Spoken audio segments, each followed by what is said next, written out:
తెలిసిన గంగమ్మనే నమ్ముకొని జీవనం సాగించడం జార్లకు అలవాటే. చేపల వేటకు వెళ్లే ఇంటికి వచ్చే వరకు కూడా గ్యారంటీ లేని బ్రతుకులు. సరిగ్గా అదే జరిగింది. అనకాపల్లి జిల్లా అచ్యుతాపురం మండలం పూడిమడకకు చెందిన మత్స్యకారుడు చోడపల్లి ఎర్రయ్య చేపల వేటకు వెళ్లి ప్రమాదవశాత్తు గల్లంతయ్యాడు. 100 కేజీల బరువున్న కోనాం చేప వలకు చిక్కడంతో పడవలోకి లాగేందుకు ప్రయత్నించాడు. అదే చేప బలంగా నీటిలోకి లాక్కుపోవడంతో ఎర్రయ్య సముద్రంలో పడిపోయాడు. కళ్ల ముందే తన సోదరుడు గల్లంతైనా ఏమీ చేయలేక కోర్లయ్య నిస్సహాయంగా ఉండిపోవలసి వచ్చింది. మత్స్యకారుడు ఎర్రయ్య కోసం పడవలతో గాలింపు చేపట్టారు. ఇంకా ఆచూకీ అయితే లభ్యం కాలేదు. దీంతో పూడిమడకలో విషాద ఛాయలు అలుముకున్నాయి.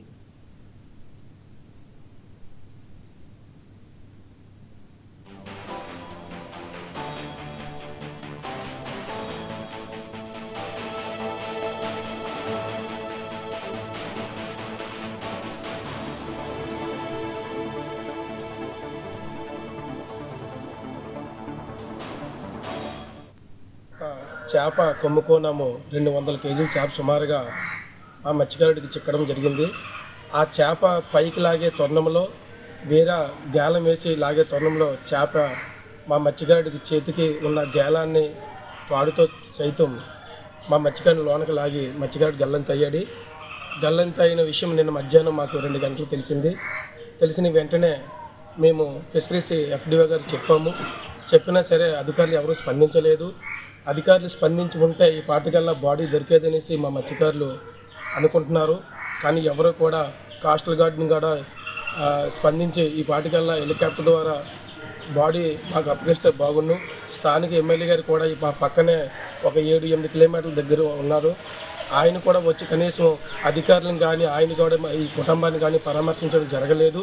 ఆయన పరామర్శించున్న అధికారులకి ఆదేశాలు ఇచ్చిన ఈ పాటికల్లా బాడీ దొరికాను. ఇక్కడ స్థానిక MP కానీ ఎమ్మెల్యే గారిని కానీ స్పందించి ఈ మత్స్యకారుల కుటుంబానికి అండగా ఉండాలని, ప్రభుత్వం నుంచి ఏమైనా ఆర్థికంగా సాయం అందించాలనేసి మా మత్స్యకారులు కోరుకుంటున్నాం. నా ఆడవాళ్ళు ఉన్నారు బాబు, నా ఆడవాళ్ళు అమ్ముకోవాలి, నా కౌలు దిక్కులేదు. కొడుకుంత దబ్బెట్టు పెంచాను. ఇది ఆకలి తనకాలు వస్తే ఆ గంటలు గంగలోకి వెళ్ళి చేరిపోయాడు కొడుకు. అందరికీ పెద్ద కొడుకు ఆ కొడుకు బాబు, దగ్గర ముస్లిం కొడుకు బాబు.